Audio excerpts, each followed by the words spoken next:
কিন্তু তারা জানতেন না যে বিপদ তারা এড়াতে চাইছেন তা ততক্ষণে তাদের গ্রামের দিকেই ধেয়ে আসছে।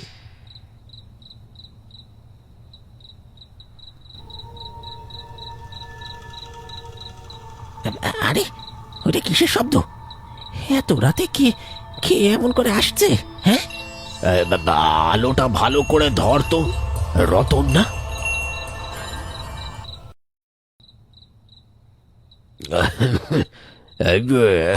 সবাই এবার তোমরা বলো, শীত তো শুরু হলো মাত্র, আর গত মাসেই তো 3টে লাশ পাওয়া গেল। সবাইকার মুখেই এক কথা, আর কতদিন এইভাবে চলবে? হ্যাঁ যেটা এইবার ব্যাপারটা আর চাপা থাকছে না। একটা দুটো নয় গো, গত 4 মাসে 5-5টা তাজা প্রাণ চলে গেল, আর প্রত্যেকটা লাশই শেওড়াতলার কাছাকাছি অর্ধেক খাওয়া অবস্থায়। লাশগুলোর অবস্থা তো আর বলার মতো নয়। শরীর থেকে মাংস যেন ঠান্ডা ধারালো কিছু দিয়ে টেনে হিঁচড়ে ছেঁড়া হয়েছে। এখন তো সন্ধে নামলেই ছেলেপিলেরা ঘরের বাইরে যেতে সাহস পায় না। শেওড়াতলার দিকটা একটা মৃত্যু ফাঁদ হয়েও। কিন্তু মানুষের লাশের পাশে তো অন্য কোনো পশুর পায়ের ছাপ পাওয়া যায়নি। শেওড়াতলায় কি সত্যি কোনো অশুভ শক্তি বাসা বাঁধলো? যেটা আমার মনে হয় কি, আমরা আর আলো দিয়ে বা বাঁশ দিয়ে কিছু ঢাকতে পারবো না। শেওড়াতলার কাছে যে কুয়োটা আছে, ওই কুয়োটাকেই কোনোভাবে বন্ধ করে দিতে হবে। ওটাই সব বিপদের মূল।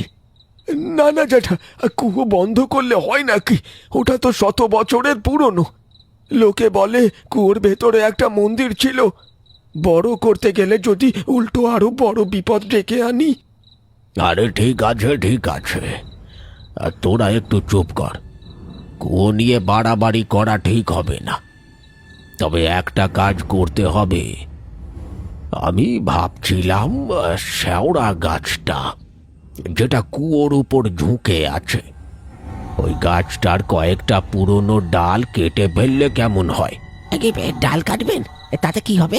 ওই ডালগুলো বড্ড অন্ধকার করে রাখে, আর কুয়াশা জমারও কারণ হয়। গাছের ডাল কেটে দিলে যদি আলো পড়ে, যদি ওই অশুভ শক্তিটা কিছু হলেও দুর্বল হয় আর কি। এতে কারোর কোনো আপত্তি আছে কি? না না, আপত্তি কেন থাকবে? গাছ কাটলে যদি গ্রামে শান্তি ফেরে, আমাদের তো একটাই প্রার্থনা, যে কোনোভাবে এই শীতের অভিশাপ থেকে বাঁচার দরকার। আপনি কালকেই লোক লাগিয়ে দিন জ্যাঠা, কালকেই লোক লাগিয়ে দিন।